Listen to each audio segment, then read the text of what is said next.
नमस्कार छात्रों, उम्मीद करते होंगे आप अपने पढ़ाई में बिजी होंगे और आपके 10वीं वर्ग का तैयारी चल रहा होगा। तो आज इसके पिछले वीडियो में आप मेरा पिछला वीडियो जरूर देखोगे, जीव जनन कैसे करते हैं। आज मैं आपको लेकर आया हूं बायोलॉजी का चौथा चैप्टर, आनुवांशिकता एवं जैव विकास, हेरिडिटी एंड इवोल्यूशन, उसका कुछ महत्वपूर्ण ऑब्जेक्टिव प्रश्न। और देखिए, इस प्रश्न को समझिए अच्छे तरीका से। अगर कहीं पर भी आपको ऐसा लगे जो प्रश्न ना याद रहे तो उसको आप जरूर लिखें, ठीक है। तो आइए इस कक्षा को हम बिना वक्त गवाए हुए स्टार्ट करते हैं।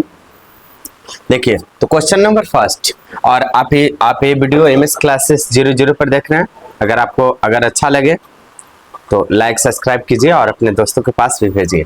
देखिए, बिना वक्त गवाए छोटे मैं स्टार्ट करता हूं। द ओरिजिन ऑफ स्पीसीज नामक पुस्तक किसने लिखी? पहला क्वेश्चन ये है छात्रों कि द ओरिजिन ऑफ स्पीसीज नामक पुस्तक किसने लिखी? डार्विन, ओपोरिन, लेमार्क, इनमें से कोई नहीं छात्रों। तो आप बताइए कि द ओरिजिन ऑफ स्पीसीज कौन लिखे? द ओरिजिन ऑफ स्पीसीज के लेखक हैं डार्विन छात्रों, याद रखिएगा, Darwin. The origin of species के लेखक कौन है छात्रों? डार्विन, ठीक है। दूसरा मनुष्य में कितने जोड़े गुणसूत्र पाए जाते हैं छात्रों? देखिए, मनुष्य में कितने जोड़ा गुणसूत्र पाए जाते हैं? आप इसके पिछले वीडियो में भी ना मैं आपको बताया था, बायोलॉजी का थर्ड चैप्टर का ये प्रश्न, इसमें भी है मनुष्य में कितने जोड़े गुणसूत्र पाए जाते हैं। तो बताइए, मनुष्य में टोटल 23 जोड़ा गुणसूत्र पाए जाते हैं। लेकिन अगर टोटल क्रोमोसोम की बात करें छात्रों तो टोटल मनुष्य में 46 पाया जाता है छात्रों, ठीक है। आगे देखिए, क्वेश्चन नंबर 3, कीट के पंख, चमगादड़ के पंख किस तरह के अंग हैं? तो आप बताइए, कमेंट में जवाब दीजिए। कीट के पंख, चमगादड़ के पंख किस तरह के अंग हो सकते हैं? बताइए जल्दी से कमेंट में आप लोग जवाब दीजिए। इसका आंसर होगा छात्रों सी, समवृत्ति अंग, ठीक है छात्रों। आगे देखिए, क्वेश्चन मोस्ट भी क्वेश्चन, इसको छात्रों आप जिसको जरूर याद रखें और इसको आप जरूर कॉपी में लिखें, ठीक है। बोर्ड आपसे बार बार प्रश्न करते रहेगा छात्रों। वर्तमान प्राणियों में कुछ संरचनाएं ऐसी पाई जाती है जिनका शरीर में अब कोई उपयोग नहीं रह गया है। ऐसी संरचना को हम लोग क्या कहते हैं छात्रों? बताइए, ऐसी संरचना को हम लोग क्या कहते हैं छात्रों? तो आप बताइए, वर्तमान में कुछ संरचनाएं ऐसी पाई जाती है जिनका शरीर में कोई उपयोग नहीं रह गया है। ऐसी संरचनाओं को हम लोग क्या कहते हैं? बताइए जल्दी से। तो ऐसी संरचनाओं को हम लोग छात्रों अब शेषी अंग कहते हैं छात्रों, अब शेषी अंग, ठीक है। जीन शब्द की प्रस्तावना किसने दी? ये भी क्वेश्चन मोस्ट भी है छात्रों, ये भी क्वेश्चन मोस्ट भी है आपके बोर्ड के लिए। क्वेश्चन नंबर 5, जीन शब्द की प्रस्तावना किसने दी? तो आप कमेंट में बताइए छात्रों। जीन शब्द की प्रस्तावना इनमें से कोई नहीं दी, जीन शब्द की प्रस्तावना जॉनसन ने दी थी छात्रों, आप याद रखिएगा, ठीक है। इनमें से कोई नहीं होगा। क्वेश्चन नंबर 6, कौन सा वैज्ञानिक मेंडल के नियमों की पुनः खोज से संबंधित है? आप बताइए, कौन सा वैज्ञानिक मेंडल के नियमों की पुनः खोज से संबंधित है? उम्मीद करते होंगे आप मेंडल का जो नियम है उसको भी पढ़े होंगे। मेंडल का 2 नियम, F1 generation and F2 generation, ठीक है। मेंडल का जो F1 जनरेशन छात्रों मैं आपको बता देता हूं, समझिए। मेंडल का जो F1 जनरेशन है छात्रों, मेंडल का F1 जनरेशन छात्रों, मेंडल का F1 जनरेशन में जो संकरण पाया गया छात्रों 3:1 छात्रों, और मेंडल का F2 जनरेशन में छात्रों 9:3:3:1 छात्रों। आप अपने क्लास में पढ़ते होंगे तो टीचर भी पढ़ाए होंगे छात्रों, ठीक है। देखिए, आगे क्वेश्चन नंबर 6 पर बात किया जाए छात्रों, कौन सा वैज्ञानिक मेंडल के नियमों की पुनः खोज से संबंधित है? तो आप कमेंट में जवाब दीजिए जल्दी से छात्रों। तो इसका आंसर होगा श्रमक। इसका आंसर क्या होगा छात्रों? श्रमक। गुणसूत्र बने होते हैं, आप बताइए गुणसूत्र किस चीज का बने होते हैं छात्रों? जल्दी से कमेंट में बताइए छात्रों। तो गुणसूत्र बने होते हैं DNA तथा प्रोटीन एवं RNA से। गुणसूत्र बने होते हैं DNA तथा प्रोटीन एवं RNA से। आप इसको याद रखिएगा छात्रों, ठीक है। बहुत इंपॉर्टेंट क्वेश्चन है। अगला क्वेश्चन नंबर 9, जीन शब्द की प्रस्तुत किसने किया? देखिए छात्रों, आ गया क्वेश्चन, बहुत इंपॉर्टेंट क्वेश्चन छात्रों। क्वेश्चन नंबर 9 बहुत इंपॉर्टेंट क्वेश्चन छात्रों। जीन शब्द किसने प्रस्तुत किया? जीन शब्द किसने प्रस्तुत किया छात्रों? अभी हम लोग बताएं, अभी हम आपको बताएं छात्रों, क्या? जॉनसन छात्रों। मलेरिया उत्पन्न करने वाला मच्छर मादा इनफ्लूएंजा किस तरह के जल में पाया जाता है छात्रों? क्वेश्चन नंबर 10 छात्रों देखिएगा, मलेरिया उत्पन्न करने वाला मच्छर मादा इनफ्लूएंजा किस तरह के जल में पाया जाता है? तो आप लोग बताइए किस तरह के जल में पाया जाता है? कमेंट में आप लोग जल्दी से जवाब दीजिए। इसका आंसर होगा छात्रों गंदा जल में पाया जाता है छात्रों। कौन जल में छात्रों? गंदा जल में। हमारे द्वारा उत्पादित अजैव निम्नीकरण कचरे से कौन सी समस्या उत्पन्न होती है? क्वेश्चन नंबर 11 मोस्ट क्वेश्चन छात्रों, ठीक है। ये तो आपको पर्यावरण में भी पढ़ना होगा छात्रों, ठीक है, लेकिन यहाँ पर भी क्वेश्चन दे दिया है तो हम लोग पढ़ेंगे हम लोग। हमारे फिर से क्वेश्चन पढ़ते हैं, मैं आपको जवाब दीजिएगा। हमारे द्वारा उत्पादित अजैव निम्नीकरण कचरे में कौन सी समस्या उत्पन्न होती है छात्रों? बताइए कौन सी समस्या उत्पन्न होती है? तो इसका समस्या उत्पन्न होती है मृदा प्रदूषण। कौन प्रदूषण छात्रों? मृदा। डेंगू उत्पन्न करने वाले मच्छर किस तरह के जल में पाए जाते हैं? डेंगू उत्पन्न करने वाले मच्छर शुद्ध जल में। आप याद रखिएगा छात्रों, कौन जल में? शुद्ध जल में। अब क्वेश्चन नंबर 1 तो थोड़ा सा बड़ा क्वेश्चन है छात्रों, लेकिन मैं आपको पढ़ता हूं, आप जवाब दीजिएगा, ठीक है। मोस्ट इंपॉर्टेंट क्वेश्चन है, बड़ा है लेकिन क्या हुआ। क्वेश्चन नंबर देखिए, बिहार बोर्ड तो ऐसा प्रश्न पूछता नहीं है छात्रों, जो लॉन्ग प्रश्न नहीं पूछता, लेकिन नहीं, बिहार को बोर्ड को भी ना मतलब एक सीबीएसई बोर्ड की तरह बनना चाहिए और थोड़ा सा हाई प्रश्न पूछना चाहिए, ताकि बिहार बोर्ड का स्टूडेंट भी उस कदर पढ़े और उस कदर मेहनत करे, ठीक है। आप अभी 10वीं वर्ग में होंगे तो आप मेहनत कीजिए और मेहनत करके पढ़िए, पूरे अच्छे तरीका से मेहनत करके पढ़िए, ठीक है। अगर आपको पढ़ने का मन नहीं करता तो बस इसी बार के लिए है, आप मन को कैसे भी आप समझाइए और फालतू चीज में आप समय को ना बर्बाद कीजिए और पढ़िए, पूरा मन तन धन से पढ़िए छात्रों। आप अपने के लिए नहीं पढ़िए, लेकिन आप अपने माता पिता के लिए जरूर पढ़िए आप, ठीक है। तो देखिए क्वेश्चन नंबर 13 छात्रों, मेंडल के एक प्रयोग में लंबे मटर के पौधे जिनके बैंगनी पुष्प थे का संकरण बौने मटर जिनके सफेद पुष्प थे उससे कराया गया छात्रों, ठीक है। संकरण कराया गया, संकरण मतलब निषेचन की क्रिया कराया गया। अब तो पढ़ेंगे संकरण का अर्थ क्या होता है। इनकी संतति के सभी पौधे में पुष्प बैंगनी रंग के थे, परंतु आधे आधे बौने थे। इससे कहा जा सकता है कि लंबे जनक पौधे की आनुवंशिकता रचना निम्न थी। तो आप लोग बताइए इसका आंसर क्या होगा छात्रों, जल्दी से बताइए इसका आंसर क्या होगा छात्रों, जल्दी से आप लोग बताइए। इसका आंसर होगा छात्रों सी, टी बड़ा टी, उसके बाद आर, उसके बाद दोनों बड़ा डब्ल्यू। छात्रों अब आप पूछिएगा ये क्या है, तो आपके टीचर से पूछिएगा, वो बता देंगे, ठीक है। ऑब्जेक्टिव का वीडियो है छात्रों, तो आप मैं बताकर ज्यादा लॉन्ग नहीं करना चाहता हूँ, ठीक है।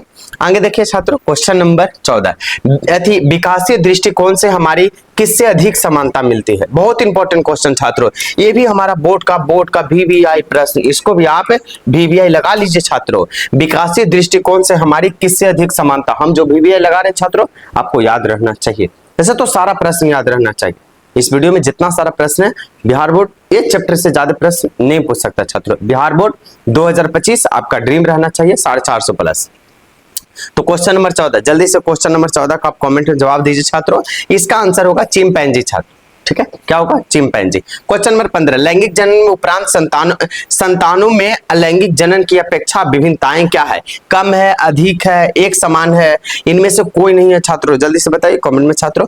तो इसका आंसर हो जाएगा छात्रों अधिक है। क्या छात्रों? अधिक। अब बताइए मेंडल ने अपने प्रयोगों के लिए किस पौधे को चुना? आप बताइए मेंडल ने अपने प्रयोग के लिए किस पौधा को चुना छात्रों? बहुत VVI क्वेश्चन, अब बहुत इजी क्वेश्चन छात्रों, ये तो बहुत लल्ली पल्ली क्वेश्चन है छात्रों, तो आप लोग तो ऐसे ही कर लीजिएगा इसको। बताइए मेंडल ने किस पौधा को चुना? मेंडल ने मटर को पौधा को चुना, ठीक है। मटर एक वर्षीय पौधा जल्दी तैयार हो जाता है छात्रों, तो मेंडल ने मटर के पौधा को चुना। फेडरिक मिसर के न्यूक्लिक नाम किसने दिया? बताइए बताइए बताइए जल्दी से, इसका आंसर क्या होगा? इसका आंसर नाभिक अम्ल होगा, सल्फ्यूरिक अम्ल होगा, HNO3 होगा कि HCl होगा? जल्दी से बताइए छात्रों, जल्दी से कमेंट में आप लोग बता सकते हैं इसका जवाब। इसका जवाब होगा छात्रों नाभिक अम्ल। यहाँ पर नाभिक अम्ल लिखा है, हाँ छात्रों, हाँ। देखिए किसने प्रमाण दिया कि जीन गुणसूत्र का भाग है? आप बताइए किसने ऐसा प्रमाण दिया कि जो जीन है गुणसूत्र का भाग है? बताइए छात्रों क्या होगा इसका आंसर? जीन जो है किसने ऐसा प्रमाण दिया कि जीन गुणसूत्र का एक भाग है? 1928 ईस्वी में ग्रिफिथ ने, 1909 ईस्वी में जोहानसन ने, ऑप्शन नंबर सी में 1902 ईस्वी में बोबरी एवं डब्ल्यू एस क्या छात्रों, डब्ल्यू एस क्या लिखल है यहाँ पर देख लीजिएगा आप लोग छात्रों, ठीक है। 1944 में मोकाटी ने, बताइए इसका आंसर क्या होगा छात्रों, बहुत इजी क्वेश्चन, कमेंट में आप लोग जवाब दीजिए जल्दी से। इसका आंसर होगा छात्रों सी।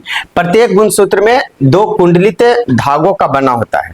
पर फिर से क्वेश्चन सुनिए, प्रत्येक गुणसूत्र 2 कुंडलित धागों का बना होता है।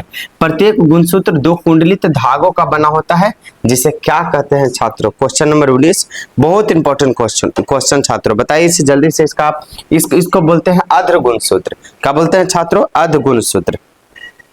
देखिए क्वेश्चन नंबर 20, वे अंग जिनकी उत्पत्ति तथा मूल रचना में तो समानता होती है, किंतु कार्य के अनुसार उनकी बाह्य रचना में परिवर्तन हो जाता है, ऐसे अंग को हम लोग क्या कहते हैं। तो बताइए क्वेश्चन नंबर 20, ऐसे अंग को हम लोग क्या कहेंगे छात्रों, ऐसे अंग को हम लोग कहेंगे छात्रों समजात अंग। कौन अंग, समजात अंग।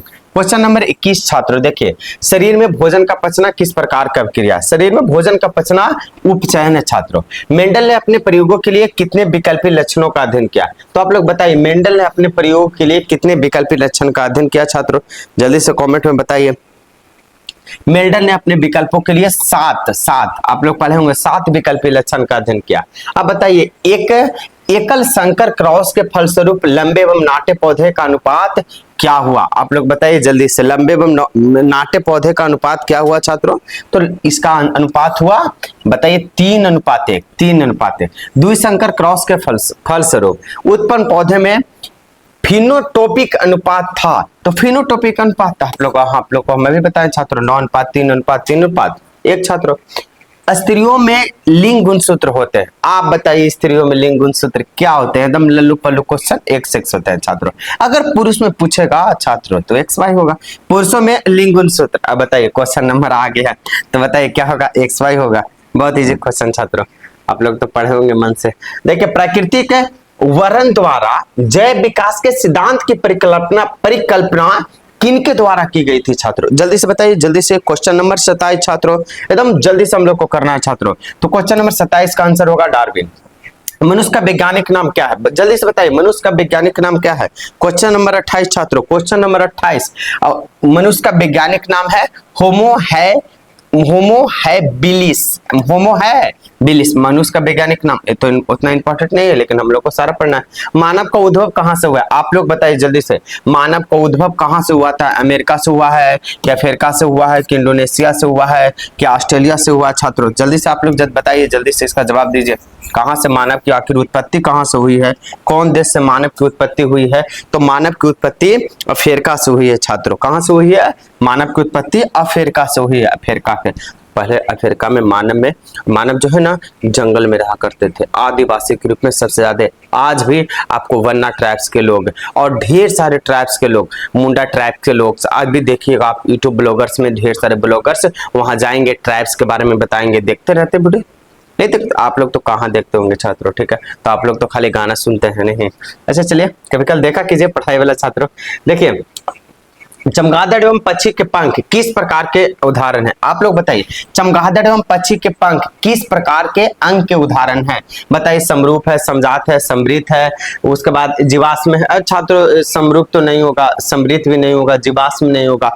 हमको तो लगता है, आपको क्या लगता है छात्रों बताइए, आपको क्या लगता है क्या हो सकता है। चमगादड़ एवं पक्षी के पंख किस प्रकार के अंग के उदाहरण हो सकते हैं, जल्दी से बताइए छात्रों। तो इसका आंसर होगा समरूप छात्र। क्या होगा आंसर, समरूप, ठीक है, समजात नहीं होगा।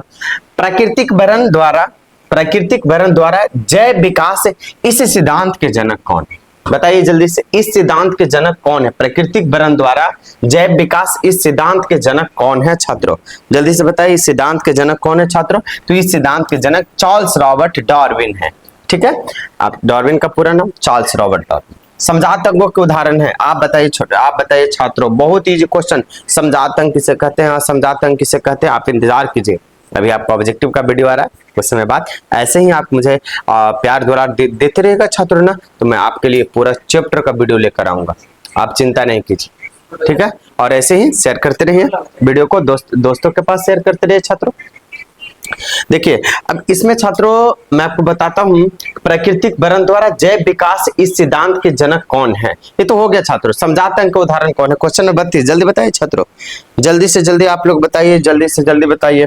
तो इसका होगा हमारा हाथ तथा कुत्ते के अग्रपात। इनमें कौन सही है, इनमें कौन सही है छात्रों, तो इनमें कौन सही है, deoxyribonucleic acid, option number B सही है छात्रों। आप पढ़े होंगे अपने क्लास में कि डीएनए का पूरा नाम क्या होता है, डीएनए का पूरा full form deoxy ribo nucleic acid. Question number 33 का ऑप्शन नंबर बी आंसर सही होगा। क्वेश्चन नंबर 34 की ओर आगे बढ़ते हैं छात्रों। चलिए देखिए क्वेश्चन नंबर 34, क्वेश्चन नंबर 34 की ओर हम लोग आगे बढ़ेंगे छात्रों। तो क्वेश्चन नंबर 34 की ओर हम लोग आगे बढ़ेंगे। क्वेश्चन नंबर 34 आपको हम दिखाते हैं छात्रों। क्वेश्चन नंबर 34, कान के निचले हिस्से को क्या कहते हैं, आप लोग बताइए छात्र। कान के निचले हिस्से को क्या कहते हैं, कर्णपाली कहते हैं, कर्ण रक्षक कहते हैं, कर्णपोषी कहते हैं, कर्णधार कहते हैं। जल्दी से बताइए छात्रों, कान के नीचे वाले भाग को क्या कहते हैं, कमेंट में आप लोग बताइए जल्दी से। कान के निचले वाले भाग को कहते हैं कर्णपाली। क्या कहते हैं छात्रों, कर्णपाली। जैव विकास को सर्वप्रथम किसने समझाया, जैव विकास को सर्वप्रथम ले मार्क होना चाहिए, ला मार्क लिखा है छात्रों, ले मार्क ने समझाया। ठीक है, विभिन्नताएं कितने प्रकार की होती है, आप लोग जल्दी से बताइए विभिन्नताएं कितने प्रकार की होती है, कमेंट में बताइए जल्दी से छात्रों। तो विभिन्नताएं कितने प्रकार की होती है, विभिन्नताएं 4 प्रकार की होती है। किसी जीव की जीन संरचना उस जीव का क्या कहलाता है, बताइए। जीव की जीन संरचना उस जीव को जीनोटाइप कहलाएगा छात्रों। जीन प्ररूप तथा वातावरणीय दशाओं द्वारा निर्धारित वैसे आनुवंशिक लक्षण या विशेषक जो स्पष्ट रूप से दिखाई देते हैं वह क्या कहलाता है छात्रों। क्वेश्चन नंबर 38 की ओर हम लोग पहुंच गए हैं। 50 ऑब्जेक्टिव करेंगे छात्रों, तो आप लोग जल्दी बताइए इसका आंसर क्या होगा छात्रों, इसका आंसर क्या होगा। अच्छा देखिए ऊपर वाला का आंसर थोड़ा सा आप लोग देख लीजिए छात्रों। क्वेश्चन, जिस जीव की जीन संरचना उस जीव का क्या कहलाते हैं, देखिए इसमें दोनों आंसर होना चाहिए, जीन प्ररूप और यानी ए बी दोनों का। ऑप्शन नंबर सी होगा छात्रों, ए बी दोनों। ठीक है, इसको ध्यान देख लीजिएगा छात्रों। तो जीन प्ररूप तथा वातावरणीय दशाओं द्वारा निर्धारित तो वैसे आनुवंशिक लक्षण या विशेषक जो स्पष्ट रूप से दिखाई तो वह क्या कहलाते हैं, जल्दी से बताइए, कमेंट में आप लोग जवाब दीजिए जल्दी से। तो इसका आंसर होगा क्वेश्चन नंबर 38 का लक्षण प्ररूप या फिनोटाइप, लक्षण प्ररूप या फिनोटाइप। ग्रेगर जॉन मेंडल व्यक्तिगत जीवन में क्या थे, आप बताइए। नाविक थे, व्यापारी थे, पादरी थे, कृषक थे, इनमें से क्या थे ग्रेगर जॉन मेंडल, बताइएगा छात्रों। ग्रेगर जॉन मेंडल क्या थे, आप लोग बताइए। ग्रेगर जॉन मेंडल पादरी थे। ठीक है, मेंडल के जनक पीढ़ी, मेंडल ने जनक पीढ़ी को किस लेटर से सूचित किया है, आप लोग बताइए। पी से सूचित किया है, टी से सूचित किया है, एफ से सूचित किया है या ए से सूचित किया है छात्रों, जल्दी से कमेंट में आप लोग जवाब दीजिए जल्दी से। तो इसको मेंडल ने जनक पीढ़ी को पी से सूचित किया छात्रों। कौन से सूचित किया छात्रों, बताइए। पी से सूचित किया छात्रों। ठीक है, आगे देखिए। किसी भी प्रजाति विशेषक एक समिष्ट या आबादी में स्थित समस्त जीन उस आबादी का क्या कहलाता है, जीन विकास कहलाता है, जीन कोष कहलाता है, भ्रूण विकास कहलाता है, भ्रूण कोष कहलाता है। बताइए छात्रों जल्दी से बताइए, आप लोग जल्दी से बताइए। तो उसका कहलाएगा जीन कोष छात्रों, क्या कहलाएगा, जीन कोष। जाति उद्भव उन जीवों में होता है जिनमें अलैंगिक जनन होते हैं। ठीक है, डीएनए अनुक्रम के तुलनात्मक अध्ययन द्वारा किसी जीव के पूर्वजों की खोज क्या कहलाता है, बताइए। क्वेश्चन नंबर 43, क्वेश्चन नंबर 43 क्या होगा छात्रों, क्वेश्चन नंबर 43 का आंसर होगा आणविक जाति वृत्ति। कौन सा अभिलक्षण वंशागत नहीं है, चमड़ी का रंग वंशागत नहीं है छात्रों, याद रखिएगा। ठीक है, न्यूक्लियस शब्द किसके द्वारा दिया गया, बताइए। न्यूक्लियस शब्द किसके द्वारा, न्यूक्लियस शब्द रॉबर्ट ब्राउन के द्वारा दिया गया छात्रों। क्वेश्चन नंबर 46, विकासीय दृष्टिकोण से हमारे, अच्छा आप लोग अभी पढ़े हैं छात्रों, बताइए विकासीय। हाँ 47 क्वेश्चन देखिए छात्रों, 47 क्वेश्चन दिखाता हूं मैं आपको छात्रों, यहाँ देखिए 47 क्वेश्चन। कीट के पंख और चमगादड़ के पंख किस तरह के अंग है छात्रों? तो बताइए किस तरह के अंग है? समृद्धि अंग छात्रों। मनुष्य का वैज्ञानिक नाम क्या है छात्रों? तो अभी पढ़े हैं, होमो हैबिलियस है इनका मनुष्य का वैज्ञानिक नाम है छात्रों। कोशिका में अनुवांशिक पदार्थ है, तो बताइए कोशिका में अनुवांशिक पदार्थ क्या है? डीएनए, अभी हम लोग कुछ देर पहले पढ़े। जीन की रासायनिक संरचना क्या है? बताइए जीन की रासायनिक संरचना क्या है? डीएनए। ठीक है, तो ये आपका 50 टोटल कंप्लीट होता है छात्रों, 50 क्वेश्चन आपका कंप्लीट होता है। ठीक है, इसके वीडियो पिछल के वीडियो में भी आप लोग 50 क्वेश्चन कंप्लीट किए थे। अगर इसका पीडीएफ चाहते हैं छात्रों, आपको लिखने में ज्यादा दिक्कत है, तो आप मेरा व्हाट्सएप नंबर 62994930 एंड 44 पर आप जरूर व्हाट्सएप नंबर आप जरूर इस पर हमें मैसेज कीजिए कि सर पीडीएफ भेज दीजिए, नाम भी आप लिख दीजिएगा, मैं आपको वहां पे पीडीएफ उपलब्ध करा दूंगा छात्रों, ताकि आपको पढ़ने में कोई दिक्कत नहीं हो छात्रों। ठीक है, तो ऐसे ही देखते रहिए मेरा वीडियो और मिलते हैं आपसे अगले वीडियो में। तब तक के लिए जय हिंद, जय भारत छात्रों।